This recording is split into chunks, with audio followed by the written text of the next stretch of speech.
Sadar nggak sih, dunia di sekitar kita itu terus-terusan bergerak dan berubah? Ini fakta. Tapi pernah kepikiran nggak buat bener-bener ngebongkar apa sih sebenarnya perubahan sosial itu? Ini bukan cuma konsep di buku teks loh, tapi sesuatu yang kita semua alamin setiap hari. Nah, dalam beberapa menit ke depan, kita bakal bedah artinya bareng-bareng. Yuk kita mulai? Biar gampang ngertinya, kita mulai dari sesuatu yang kita semua rasain. Coba deh, kita putar waktu balik ke tahun 2020. Gimana caranya hidup kita semua tiba-tiba jungkir balik? Jawabannya, anehnya, bisa kita lihat dari satu benda yang super simpel. Coba lihat ini deh. Dulu kan masker itu kita pakai sesekali aja, ya kan? Paling pas lagi flu atau pas lagi di jalan kena debu. Tapi abis pandemi, masker tiba-tiba jadi barang wajib, jadi bagian dari OOTD kita sehari-hari. Nah, ini perubahan kebiasaan yang masif dan cepat banget, contoh paling nyata dari perubahan sosial skala dunia. Perubahan kayak pakai masker ini emang gampang banget kita lihat. Tapi buat benar-benar paham apa itu perubahan sosial, kita perlu ngeliatnya kayak lagi nyusun puzzle yang gede banget. Untungnya, para ahli udah ngasih kita kepingan-kepingannya. Dan sekarang, tugas kita adalah nyatuin semuanya. Jadi, anggap aja kita punya sebuah kotak puzzle nih.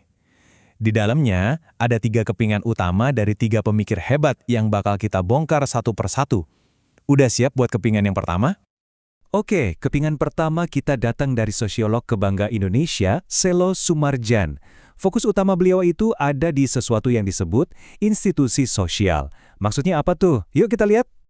Menurut Selo Sumarjan, perubahan sosial itu akarnya ada di fondasi masyarakat kita, di dalam lembaga atau institusi sosial.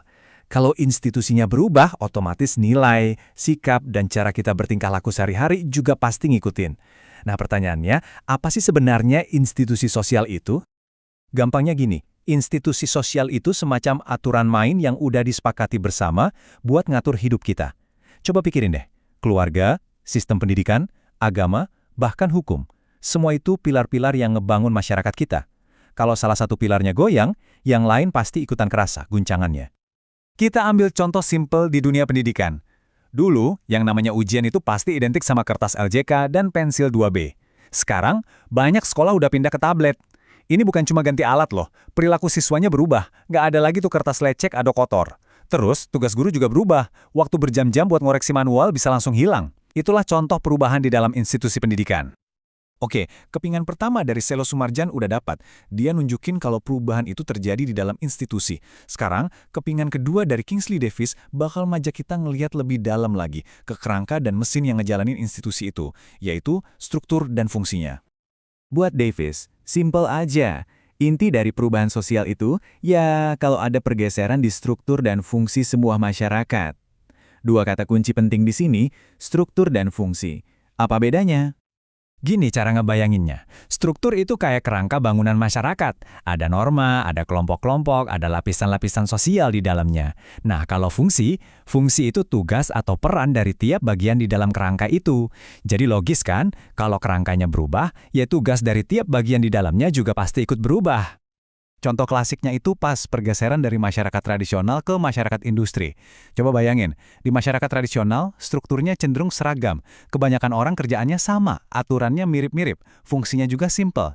Terus datanglah era industri. Wah, strukturnya langsung jadi rame. Macam-macam pekerjaan, norma baru, gaya hidup beda-beda. Fungsi kita sehari-hari pun jadi jauh lebih rumit dan praktis. Wah, kita udah hampir selesai nih. Tinggal satu kepingan puzzle terakhir. Kepingan ini datang dari William F. Ogburn, yang ngasih penekanan super penting soal peran budaya, terutama teknologi. Jadi gini, menurut Ogburn, kuncinya ada di budaya.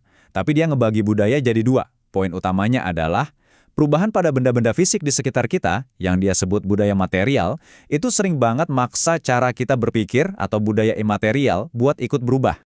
Oke, jadi ada kebudayaan material, yaitu semua benda fisik yang bisa kita pegang, contohnya ya smartphone. Terus ada kebudayaan imaterial, nah ini yang nggak kelihatan. Ide, keyakinan, sama nilai-nilai yang ada di kepala kita, misalnya nilai soal kepraktisan. Teori Ogburn bilang si material ini seringkali jadi pemicu perubahan si imaterial. Contoh paling juaranya ya ponsel pintar. Benda fisik ini, si budaya material ini sekarang nyambung kemana-mana kan? Buat belanja, pesan ojek, bayar tagihan. Akibatnya apa? Budaya imaterial kita alias cara kita mikir jadi berubah total.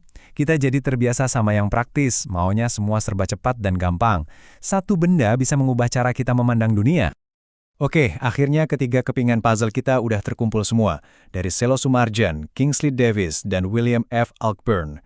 Sekarang waktunya buat nyatuin semuanya dan ngelihat gambaran besarnya. Kita ulas dikit ya. Kepingan pertama itu soal perubahan pada institusi sosial. Kepingan kedua soal pergeseran struktur dan fungsi masyarakat. Dan kepingan ketiga, yang barusan, soal perubahan kebudayaan material dan imaterial. Masing-masing ini bagian penting dari sebuah cerita besar. Dan inilah dia gambaran lengkapnya.